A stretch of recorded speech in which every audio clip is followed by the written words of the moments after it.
కోటీశ్వర్లవ్వాలనే కలను నెరవేర్చుకోండి. వెంటనే జేకేఆర్ గురువు గారికి కాల్ చేసి అపాయింట్మెంట్ తీసుకోండి. రమగారు నమస్తే. నమస్తే జయ. రమగారు మనం నోవెల్స్ చేస్తూ ఉన్నాం, మంచి మంచి నోవెల్స్ చెప్తూ ఉన్నారు. ఈరోజు ఏం చెప్తారు? మాలతి చంద్ర గారిది ఇంకో నావెల్ చెప్తా. ఓకే. మన మనసులోని మనసు 2 భాగాలు చేసాం. చాలా పెద్ద కథ. అవునవును. ఒక చిన్న కథే, మేఘాల మేలి ముసుగు. మేఘాల మేలు మేలి ముసుగు. బాగుందండి టైటిల్. టైటిల్ బాగుంది, కథ కూడా బాగుంటుంది. ఇది ఇంచుమించు 70s కథ అనుకోవాలి. ఆవిడ ఎప్పుడు రాశారో నాకైతే ఖచ్చితంగా తెలియదు, కానీ అందులో రాసిన పియూసి ఇవి ఇంటర్మీడియట్ 10th క్లాస్ అవి లేవు అందులో. 10th లేదు, secondary grade training, 8th 9th class చదివిన వాళ్ళే సెకండరీ గ్రేడ్ టీచర్ ట్రైనింగ్ అవ్వటం, 10th క్లాస్ పియూసి అవ్వటము. ఓకే, వాటిని బట్టి 70s రాసిన కథ. వాటి డబ్బు, అందులో వాడిన డబ్బు పరిస్థితులు, వాటి అన్నిటిని బట్టి నేను చాలా ఇదివరకు ఎప్పుడోనే చదివాను. 80s చదివాను నేను. అది 70s కథ అయి ఉంటుంది. ఈ కథలో క్యారెక్టర్ ఏంటంటే అరుణగిరి, అతను హీరో. అతని పేరండి అరుణగిరి.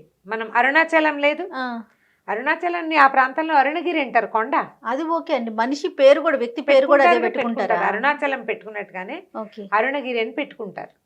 అరుణ్ అని పిలుస్తారు, లేదా ఇంట్లో వాళ్ళు గిరి అని పిలుస్తారు అనుకో. ఫ్రెండ్స్ అరుణ్ అని పిలిచిన అరుణగిరే అతని పేరు. అయితే అతనికి కొంచెం బాగా సంపన్నుల కుమారుడు, బాగా డబ్బున్నవాళ్ళు. ఒక అమ్మాయిలతో, కొంతమంది ఫ్రెండ్స్ తోటి అక్కడికి ఇక్కడికి వెళ్ళటం అలవాటు. ఓ రాధారాణి, రోజారాణి అని ఒక ఫ్రెండ్ ఉంటుంది. ఆ అమ్మాయిని కొడైకి రమ్మంటాడు, తనతో పాటు కొడైకని రమ్మంటాడు. అంతకుముందు 2-3 ట్రిప్పులు ఇతనితోటి బయటికి వెళ్తుంది అమ్మాయి. కానీ అమ్మాయి ఒప్పుకోదు. పెళ్లి చేసుకుని రావాలనుంది నాకు, ఇట్లా నీతో రహస్యంగా వెళ్తాం, నాకు ఏదో దొంగ బతుకులాగా అనిపిస్తుంది, అంటే స్థిరపడాలనిపిస్తుంది అమ్మాయికి. సరదా తిరుగుళ్ళు కాకుండా అంతకుముందు క్యాజువల్గా తిరిగేది. అంటే ఇతని కుళ్ళు మండిపోతుంది, చాలా కోపం వస్తుంది. ఆ కోపం మీద ఏమిటి ఇలాగా పెళ్ళైన వాళ్ళు, పెళ్ళి ఫ్రీడము, సంసారం, వాటి మీద మాటలు వేరు, క్రియలు వేరు. ముందంతా ఫ్రీగా ఉండాలి, మన ఇష్టారాజ్యంగా ఉండాలంటారు. ఒక వయసు వచ్చాక జీవితం పట్ల భయం వచ్చేస్తుంది. పెళ్ళి వివాహం చేసుకుని సెటిల్ అవ్వాలనుకుంటారు. ఓ విసుగ్గా ఉంటుంది. ఆ విసుగులో అతను మద్రాసు రోడ్ల మీ గురించి రాస్తారు కథలో బాగా. ఆ ఒక రోడ్డు మీద నుంచి వస్తుంటాడు. ఓ పోలీస్ స్టేషన్ దగ్గర సడన్గా ఒక కుర్రాడు సైకిల్ మీద ఎవడో వచ్చేస్తాడు. ఈయన పక్కకు తీస్తాడు. ఆ పక్క నుంచి వస్తున్న ఒక ఆవిడ ఇతని కారు కింద పడిపోతుంది. ఎడం వైపు తగిలేస్తుంది. సైకిల్ వాడిని తప్పించబోయి ఈవిడ పడిపోయింది. అయితే అది ఒక పోలీస్ స్టేషన్ ఎదురుగుండా జరుగుతుంది. ఆ వాకిట్లో నిలబడిన సబ్ ఇన్స్పెక్టరు సైకిల్ని తప్పించాడు కారు అతను. ఈవిడ సడన్గా ఆవిడే రాంగ్ సైడ్లో వచ్చేసి కారు కింద పడింది. చూశారు, గబగబా అతను పరిగెత్తుకొస్తాడు. చుట్టుపక్కల జనాలంతా చేరతారు. ఒక పెద్ద ఆవిడ, ఓ 50 ఏళ్ళ పైన ఉన్న ఆవిడ, చిన్న పేద మనిషిలాగా కనపడుతుంది. పచ్చగా పొట్టిగా బొద్దుగా ఉన్నావిడే. సరే, సామాన్లు అవి చేస్తారు. మామూలుగా యాక్సిడెంట్లు అయితే చుట్టుపక్కల జనాలు చేరతారు కదా. పోలీస్ స్టేషన్ దగ్గరే అయ్యేసరికల్లా వాళ్ళు వెంటనే రియాక్ట్ అవుతారు. చూస్తే బతికేలాగా కనపడదు. ఇమీడియట్గా హాస్పిటల్కి రష్ అవుతారు. అతను బెదిరిపోతాడు. తన వల్ల ఆవిడెవరో చచ్చిపోతుందంటే ఎలా ఉంటుంది లోపల. ఆ మొహము, ఆవిడ నెత్తురు కారుతూ ఉండటము, ఆ జుట్టు వేళ్లాడుతూ ఉండటం చూస్తే ఒక దిగులు, భయం, బాధ వచ్చేస్తాయి. అయ్యో వృధాగా ఎంత జీవితం ఆవిడని చేసేస్తున్నావు అనిపిస్తుంది. ఆవిడ సామాన్లన్నీ ఏరిస్తారు. ఓ పర్సు, ఓ చిన్న సంచి, ఆవిడ స్కూల్ టీచర్. ఓ పాస్బుక్ ఉంది, అందులో పాస్బుక్లో బ్యాంక్ వివరాలనే. స్కూల్ టీచరు రాజమ్మాళ్ళి ఆవిడ పేరు. బ్రాహ్మణ్ లాంటిది కుటుంబం ఏదో. సరే, ఈ అబ్బాయి అన్ని వివరాలన్నీ పోలీస్ ఇన్స్పెక్టర్ రాసుకుంటాడు. రాసుకున్నాక ఇతను మీ నాన్నగారి పేరు, తండ్రి పేరు చెప్పేసరికల్లా అతనికి తెలుస్తుంది ఇతను బాగా సంపన్నులు అది అని. తండ్రి పేరు గుర్తుపడతాడు.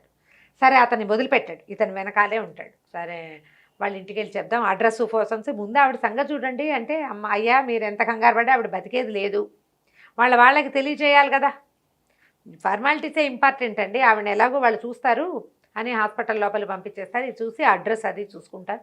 ఈ అడ్రస్కి వెళ్ళాలంటే కాళ్ళు చేతులు ఆడవు ఇతనికి. మన వల్ల ఒకళ్ళు మరణిస్తున్నారు అంటే ఎలా ఉంటుంది అది. ఆ మనుషుల మనసుల్లో ఉండేటువంటి ఆ ఉద్విగ్నత, భయం, ఆందోళన, ఒక తప్పు చేసిన భావన ఎంత బాగా రాస్తారో మాలతి గారు, చాలా బాగుంటుంది. సరే, పోలీసు ఇతను ఏం చేస్తాడంటే, మీరు కాస్త మంచినీళ్ళు తాగుతారు కానీ మంచినీళ్ళు తాగి తీసుకెళ్తాడు.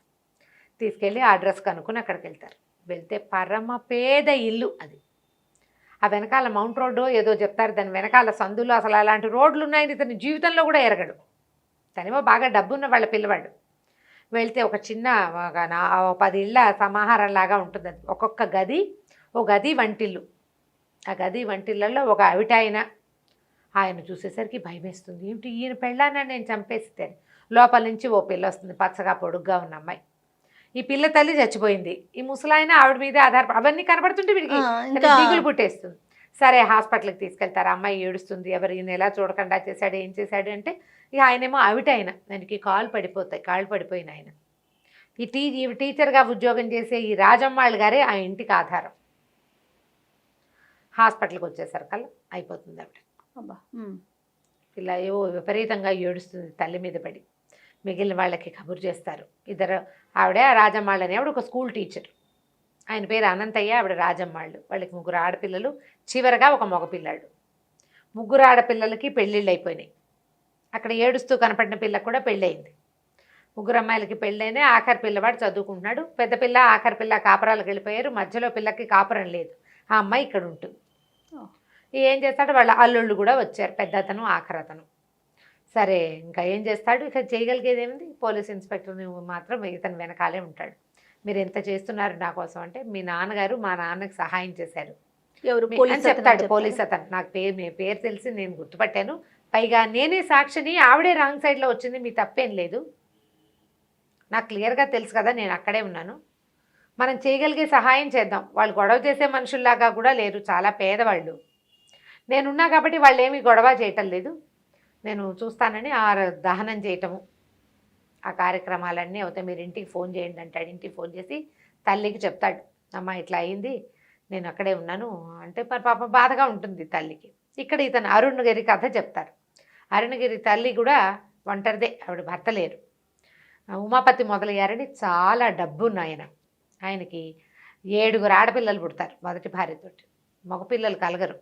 మగపిల్లల కోసం రెండో పెళ్లి చేసుకోవాలనుకునేవాడు. 60, 70, 50 ఆ సంవత్సరాల్లో మగపిల్లల కోసం మళ్ళీ పెళ్ళిళ్ళు చేసుకోవడం చాలా న్యాచురల్, సహజమైన సంగతి. ఇప్పుడు ఈ కథ చదివితే ఇదేమిటి ఇలా ఉంది అనిపిస్తుంది మనకి, కానీ జరిగేవట్ల. మన తాతల నాడు ఉన్నాయి, మన నాన్నల నాటికి కొంచెం తగ్గినాయి. తమిళనాడు ప్రాంతాల్లో బాగా కనపడతాయి. అక్కకి పిల్లలు పుట్టకపోతే చెల్లెల్ని ఇచ్చి చేయటం. మా చుట్టుపక్కల కూడా 2-3 కేసులు నేను నీకు అట్లా చెప్పే కదా జరుగుతాయి. అయితే ఆయనకి 7 ఆడపిల్లల తర్వాత ఆయన వాళ్ళకి తెలిసిన కుటుంబంలో 8 మంది పిల్లల్లో ఒక మధ్య పిల్ల నచ్చుతుంది ఆయనకి, 16 ఏళ్ల పిల్ల. ఆ పిల్లని చేసుకుంటాడు కొడుకు కోసం. భార్య ఒప్పుకుంటుంది, కానీ ఆ సవితిని చూస్తే మంటగా ఉంటుంది. సన్నగా పొడుగ్గా చక్కగా అందంగా ఉన్న అమ్మాయిని చూస్తే మండిపోదు. పెళ్ళిడికి వచ్చిన పిల్లలు ఉన్నారు ఆయనకి 7 ఆడపిల్లలంటే మామూలు సంగతే. ఈ 15, 16 ఏళ్ల పిల్లలు లేకుండానే 7 ఉండరు కదా. ఆఖరి పిల్లకి 7 అయినా పెద్ద పిల్లకి 15 ఏళ్ళు కనీసం. అక్కడి నుంచి ఈ అమ్మాయికి మొదట భార్యని బాగా రక్షిస్తాడు ఆయన. ఈవిడికి పిల్లలు కలగరు. 5-6 సంవత్సరాలకి ఈ కడుపుతో ఉన్నాక 3-4 నెలలు వచ్చాక సడన్గా గుండెపోటు వచ్చి చనిపోతాడు. ఆయనకి మొదట 2 ఏళ్ళకి చిన్న భార్య అంటే కొత్తగా అంత యంగ్ పిల్ల కదా, వాళ్ళు కూడా ఇంత పెద్దవాడికి 7 పిల్లలు ఉన్నారు కదా, అలా ఆలోచించకుండా చేసేస్తారు. ఆ పెద్ద ఆవిడేమో ఈ వచ్చిన పిల్లని దగ్గర చేసుకోదు, తిట్టిపోసి పోట్లాడి ఎప్పుడు ఏదో ఒకటి అని. సౌతులిద్దరికీ స్నేహం లేదు. ఉండగలిగే అవకాశాలు ఉన్నాయి, ఉండలేదు వాళ్ళు. ఈ అమ్మాయికి 3-4 నెలలు వచ్చాక ఆయన కాస్త చనిపోతాడు. ఇంకేముంది, ఆస్తంతా మళ్ళీ ఆవిడ పరమే అయిపోతుంది అనుకున్నారు. ఈ పిల్లని ఏం చేస్తారో అని భయపడ్డారు. కానీ ఆ ఉమాపతి మొదలయ్యారు గారు చాలా ప్లాన్డ్గా రెండో భార్యకి నెల తప్పంగానే విల్లు రాసేస్తాడు. మరి ఆ మృత్యువే తెలియజేస్తుందో ఆయనకి. దాంట్లో వివరాలు ఏంటంటే, ఒకవేళ భార్య కనుక రెండో భార్యకి కూతురు పుడితే ఆస్తి సమానంగా 8 మంది ఆడపిల్లలు 2 భార్యల మధ్య పంచాలని, 8 మంది ఆడపిల్లలకి పంచడం. మగపిల్లాడు కనుక పుడితే ఈ ఆస్తి ఎక్కువ భాగం అబ్బాయికి చెందేలాగా రాసేస్తాడు ఆయన. ఆ కాగితం ప్రకారం ఇది కరెక్ట్గా సెట్ అవుతుంది. అయితే వాళ్ళు ఈ లోపల అంతకుముందు సావిత్రమ్మ గారు అమ్మ నాన్న ఎవరు పెద్దగా రారు, డబ్బున్న వాళ్ళు కదా వీళ్ళు. కానీ ఇప్పుడు పిల్ల ఒంటరిది, 4 నెలల ప్రెగ్నెన్సీ. వాళ్ళు వచ్చేస్తారు పిల్లని చూసుకోవటానికి. పురుడు కూడా మా డాక్టరే పోయాలని కొట్టుకుంటారు. చివరికి 2 డాక్టర్ల పర్యవేక్షణలో ఈవిడికి కుమారుడు పుడతాడు తండ్రి చనిపోయిన తర్వాత. ఆ పిల్లాడు అరుణగిరి. ఆవిడ ఆ పిల్లాడి ముందు నుంచి కొంచెం అనారోగ్యం, వాడు ఎక్కడికి పంపించకుండా సవితి పిల్లలు ఏం చేస్తారో అన్న భయంతో చాలా జాగ్రత్తగా పెంచుకుంటుంది. కొంచెం పెద్ద ఇల్లు వాకిలి, భర్త అన్నీ తెలివిగా చేశాడు కదా, దాంతో ఈవిడ తను స్వయంగా స్వతంత్రంగా చదువుకోవటం, 4 విషయాలు తెలుసుకోవటం, సొంతంగా ఆయనకు మంచి చాలా పెద్ద పెద్ద వ్యాపారాలు, ఫౌండరీలు అవి ఇవి ఉంటాయి. కలప వ్యాపారం అవన్నీ తను స్వయంగా చూసుకోవటం నేర్చుకుంటుంది. పిల్లాన్ని చక్కగా చదివిస్తుంది. ఎంకామో ఏదో చదువుతాడు అతను, చక్కగా పాస్ అవుతాడు. చదువు అయిన తర్వాత కొంచెం కులాసాగా తిరుగుతూ ఉంటాడు. సరే అప్పుడు మన భర్తకి కులాసా తిరుగుళ్ళు ఉన్నాయి, మగపిల్లల్ని ఇంతేనని ఆవిడ ఊరుకుంటుంది. స్వతహాగా మనిషి మంచివాడు. సరే ఈ కథ అంతా ఒక చెప్పబడుతుంది అనమాట అరుణగిరి సంగతి. తల్లి అతను సవితక్కయ్యలు వాళ్ళతో వీళ్ళకి సంబంధం లేదు, ఎవరి ఆస్తి వాళ్ళదే, అప్పుడప్పుడు వస్తుపోతూ ఉంటారు అంతే. ఓ 3 మేనమావులు ఉంటారు, వాళ్ళకి ఆడపిల్లలు ఉంటారు, ఓ పిల్లని చేసుకోమంటారు. సవితక్కయ్యల్లో పిల్లలు కూడా ఓ పిల్లని చేసుకోండి అని అడుగుతుంటారు, ఆస్తి పోకుండా అలా చేసుకుంటుంటారు కుటుంబాల్లో. సరే ఈ రాత్రి సాయంకాలం ఆవిడకి అంతిమ సంస్కారం చేసేస్తారు. రాత్రి దుఃఖంగా ఇంటికి వస్తాడు. అక్కడ ఏమి ఏడావిడ బికమొహం వేసుకుని ఉంటాడు. తల్లిని చూసేసరికల్లా నా వల్ల వాళ్ళకి ఇవన్నీ పోయినాయమ్మా, చిన్న పిల్లాడు, అసలు ఆయన ఆవిటైనా పాపం ఆవిడ టీచరు, ఆవిడదేటి ఆధారం, చాలా దుఃఖపడతాడు. మర్నాడు యథావిధిగా వెళ్తాడు. ఖర్చులు కొంచెం అని డబ్బులు ఇస్తాడు. ఆ విశాలకి అమ్మాయికి తీసుకోవటం ఇష్టం ఉండదు. రెండో అమ్మాయికి పెళ్ళైంది కానీ కాపురానికి వెళ్ళాల. ఆ పిల్ల వీళ్ళకి ఆసరా. ఈయనకి ఏంటంటే ఆయన ఒక స్కూల్ టీచరు, ఆయన ఒక ఏమంటారు కెమికల్ దాంట్లోనే ఎక్కడో పనిచేసేవాడు, చిన్న ఉద్యోగం. భార్య, 4 పిల్లలు. ఆఖరి పిల్లవాడు పుట్టాక సడన్గా ఆయనకి పెద్ద జ్వరం వచ్చి క్రమంగా పెరాలసిస్లోకి దించేసి కాళ్ళు పడిపోయినాయి. ఈ పిల్లల్ని ఎట్లా చేసుకొస్తారు? అందుకని ఆవిడ ఏం చేసింది, 8th క్లాస్లో ఏదో వానాకాలపు చదువు ఆవిడికి. అయితే సెకండరీ గ్రేడ్ ట్రైనింగ్ అయ్యి స్కూల్లో టీచర్గా చేరుతుంది. పెద్ద పిల్లకి పెళ్లి చేసేస్తారు. పెద్ద పిల్లని కాపురాన్ని పంపిస్తే మొదట పెద్ద పిల్ల చూసేది, క్రమంగా 2వ పిల్ల 3వ పిల్ల ఇల్లు వాకిలి చూసుకునేవాళ్ళు. మరి ఆవిడ ఉద్యోగానికి వెళ్ళాలి కదా, వాళ్ళకి ఆసరా అయ్యేది. భర్తకు అప్పుడు ఏమి పెన్షన్లు ఉండే ఉద్యోగాలు కాదు, చిన్న సాధారణమైన చిన్న కుటుంబం. పెద్ద అమ్మాయి, 2వ అమ్మాయికి 3వ అమ్మాయి కూడా సంబంధాలు వస్తే పెళ్లి చేస్తారు. 2వ అమ్మాయికి ఏమో పిచ్చివాడు అబ్బాయి, అంటే మేధకుడు, బ్రెయిన్ ఎదిగిన పిల్లవాడు కాదు. వాళ్ళేమో కాపురానికి పంపించమంటారు. పిల్లాడు వెర్రిగా ఉన్నాడు, ఏదో తేడాగా ఉన్నాడని తెలుసుకుని నేను ససేమిరా కాపురానికి వెళ్ళినట్టు. ఈ పెద్ద అమ్మాయికి వెంటనే వరుసగా 3 పిల్లలు పుట్టేస్తారు. ఈ 3వ పిల్ల పుట్టాక ఆ అమ్మాయికి టీబీ బయటపడుతుంది. పెద్ద అమ్మాయికి ఆ అల్లుడు కొంచెం ఒక రకమైన త్రాష్టపు మనస్తత్వం ఉన్నవాడు. వాళ్ళంతా దీని వైద్యం ఖర్చు అంతా అత్తగారితో ఎత్తించాలని చూస్తాడు. ఆవిడకి వచ్చే 100 రూపాయల జీతంతో 80 రూపాయల జీతం అని రాస్తారు. ఈ తోడు ఎవరైనా ఉండాలి. శానిటోరియంలో చేరితే శానిటోరియం వెళ్తే తిరిగి రారు, ఆ భయాలు ఉన్నాయి అప్పట్లో. తిరిగి రారన్న భయం, రారని కాదు రారేమోనన్న భయం. ఆ భయంతో ఆవిడ వద్దు నేనే డబ్బులు ఇస్తానని చెప్తుంది.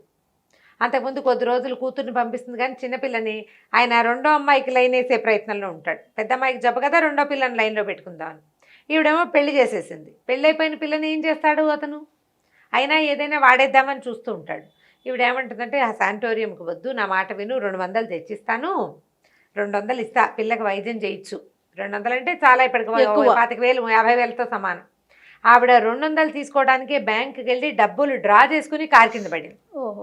ఆ 200 ఉన్నాయి అందులో. ఆ డబ్బు అన్నీ ఈ అమ్మాయికి అప్పచెప్తారు.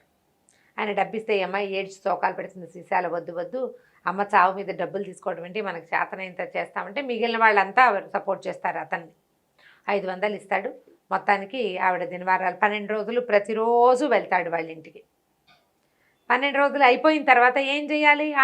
పెద్ద పిల్ల చిన్నపిల్ల ఎవరిళ్ళకి వాళ్ళు వెళ్ళిపోతారు. ఇప్పుడు విశాల అత్తగారు వస్తుంది తీసుకెళ్ళటానికి. ఈ మొదలయ్యారు అని చెప్పాను కదా, తెలుగు వైపు వాళ్ళని నాయుళ్ళు అంటారు. అవునండి, నాయుడుస్. అయితే ఆవిడ అత్తగారు వచ్చి ఈ పిల్లని మా ఇంటికి పంపించాల్సిందే, అసలు పిండం పెడతారు. మామూలుగా పెద్దవాళ్ళకి పెడతారు కదా, చనిపోయిన తర్వాత కాకులు ముట్టుకోకపోతే నమస్కారాలు చేస్తారు. అరుణగిరికి నువ్వు చెప్తారు, నువ్వు ఈ సంసారాన్ని చూసుకుంటానని దండం పెట్టు, నీ వల్ల ఆవిడ చనిపోయిందంటే దండం పెడతాడు. కాకులు రావు. ఈ విషయాలు మాత్రం నాన్నని తమ్ముడిని వదిలిపెట్టి వెళ్ళను అని దండం పెట్టేసరికల్లా కాకి వస్తుంది. దాంతో ఆవిడ వాళ్ళ అత్తగారు పోట్లాడుతుంది, మా పిల్లాడికి పిచ్చేం కాదు, పెళ్ళం రాక పిచ్చివాడైపోయాడు, నువ్వు ఇట్లా కాపురం వదిలేస్తే ఎట్లా అంటే, అమ్మాయి ససేమిరా అబ్బాయితో నేను కాపురం చేయను, మీ ఇంటికి నేను రానని ఇస్తుంది. ఆ 12వ రోజు భోజనాలు అప్పుడే.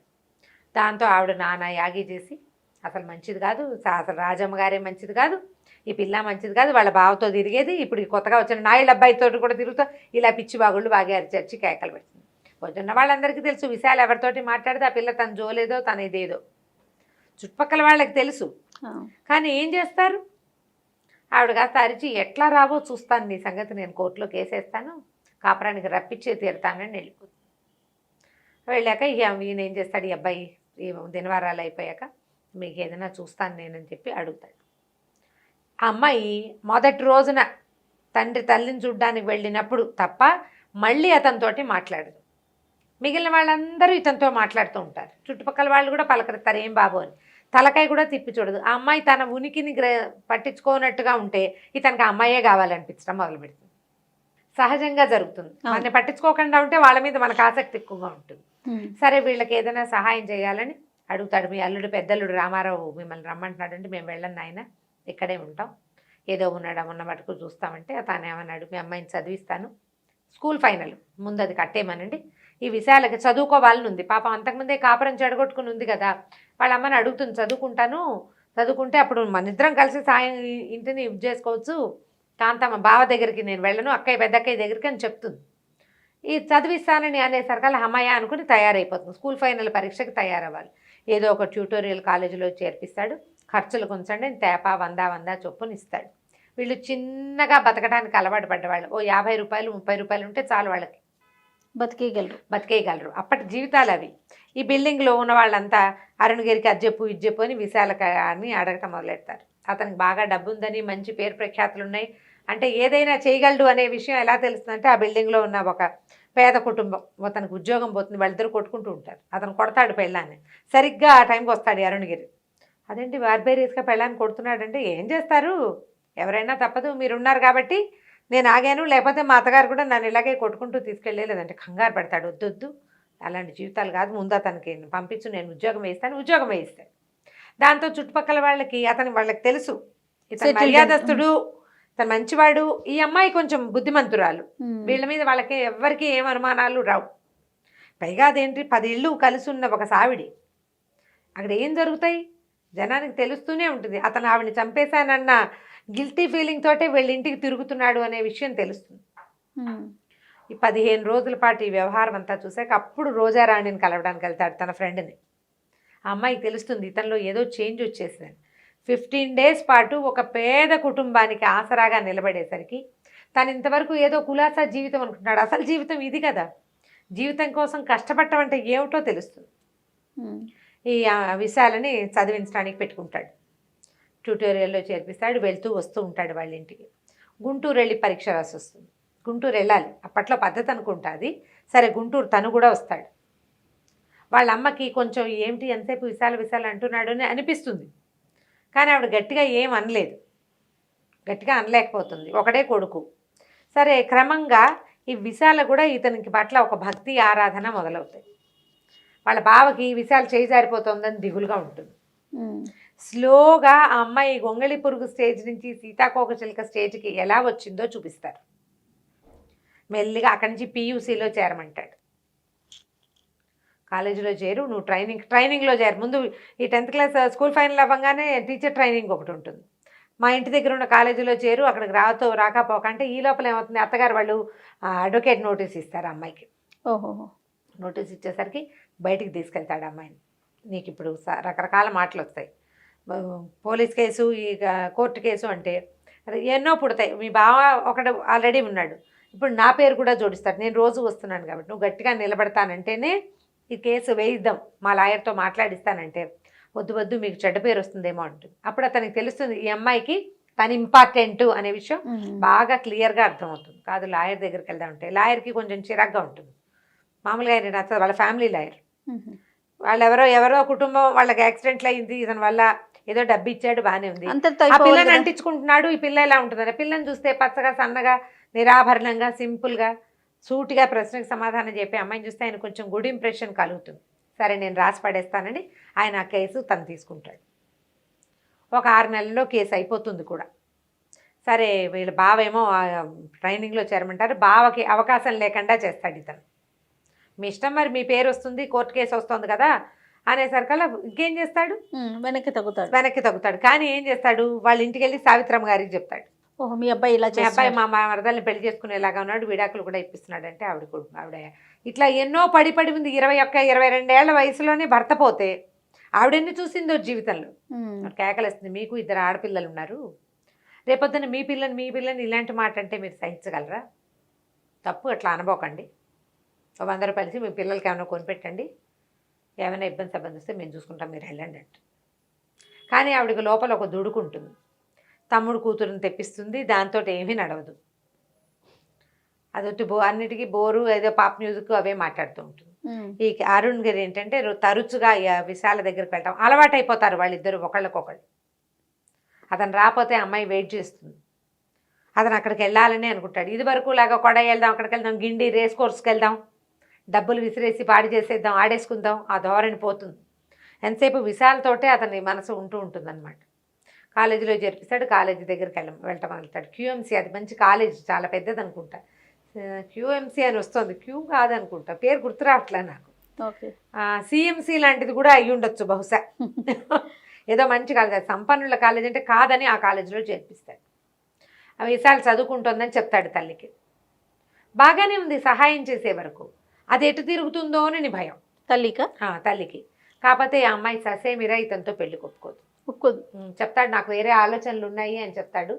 నేను ఉంటా కదా, నేను ఎక్కడికి వెళ్తాను, నేను నిన్ను రోజారాణిని పిలిచినట్టుగా కొడై వెళ్దామని బెంగళూరు వెళ్దామని పిలవలేనంటాడు. ఎందుకు పిలవవు, నువ్వు పిలువు, నేను కావాలంటే వస్తా. నువ్వు రోజారాణిని పెళ్లి చేసుకో, మీ అమ్మ సంతోషపడుతుంది, పాపం ఆవిడ జీవితం చిన్నతనం నుంచి కష్టాలు పడుతుంది అంటుంది. పెళ్లి చేసుకోమని ఎంకరేజ్ చేస్తుంది, తనని కాదు. ఓసారి పెళ్ళైపోయింది, నాకు మళ్ళీ పెళ్ళేమిటి అనుకుంటుంది. అతను ఏమంటాడు, నువ్వు తప్పిస్తే నాకు ఇంకో జీవితం వద్దు, నేను నిన్ను తప్పిస్తే ఇంకెవరిని ఊహించుకోలేను, ఆసక్తి లేదు నాకు నువ్వే కావాలంటాడు. ఆ అమ్మాయి ఒప్పుకోద్దు దానికి. మీ అమ్మ సంతోషపడుతుంది, పెళ్లి చేసుకో, పాపం ఎంతకాలం ఒంటరి జీవితం అనుభవిస్తుంది మీ అమ్మ అని చెప్తుంది. నీ మంచి కోసమే నేను కాదంటున్నాను పెళ్ళి అని చెప్తుంది. అందరూ ఏమంటారు, నేను ఇంత సంపన్నుడివి, దారైపోయే పిల్లని, పెళ్ళైపోయిన విడాకుల పిల్లని చేసుకుంటావా, పరువు తక్కువ కాదా నీకు అంటుంది. నీ పరువు పోతుంది.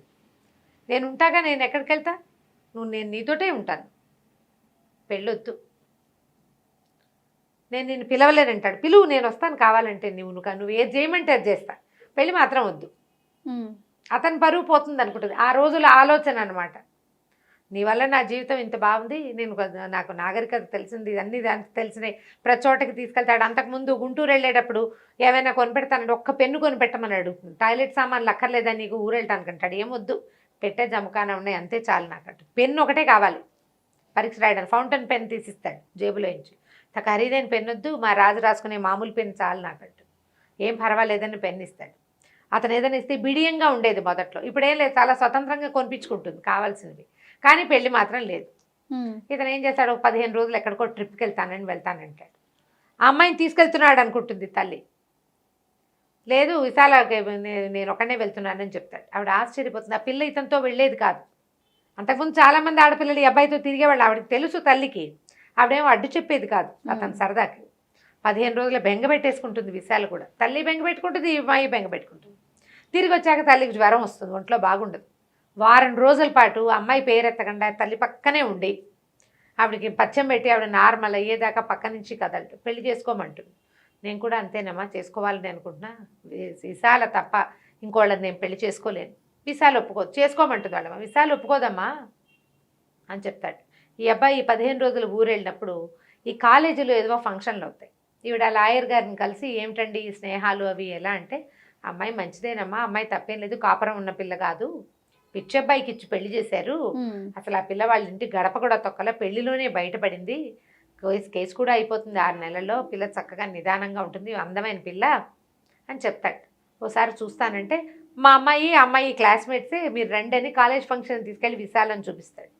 మామూలు సిల్క్ చీర కట్టుకుని సాదాగా, ఏమీ హడావిడి లేకుండా ప్రశాంతంగా ఉన్న అమ్మాయిని చూస్తే ఆవిడకి ఇష్టంగానే ఉంటుంది. కానీ ధైర్యం కాదు, మన కులం కాదు, పెళ్ళైపోయిన పిల్ల, ఒకసారి పీటలెక్కిన పిల్లతో మళ్ళీ పెళ్ళేమిటి, అప్పటి రోజులు కదా ఆ కాలం. అంటే వాళ్ళు ఆ కాలంలో ఇలాంటి ముందుకు వచ్చిన సంఘటనలు మనకి చాలా అరుదుగా కనపడేవి. చెదురుమదురుగా కాదు, అక్కడక్కడా కాదు, చాలా అరుదు. నేను బాగుంది పిల్ల అని చెప్తుంది. నువ్వు ఎప్పుడు చూసాను, నేను మొన్న వెళ్ళి చూసి వచ్చాను రా అంటే, అరుణ్ ఒప్పుకోదమ్మా విశాల అని చెప్తాడు. తను ఒప్పుకోదు, నా మంచి కోసమే అంటుంది. అంటే ఆవిడ అట్లా ఆలోచించుకుంటూ ఉండిపోతుంది అనమాట.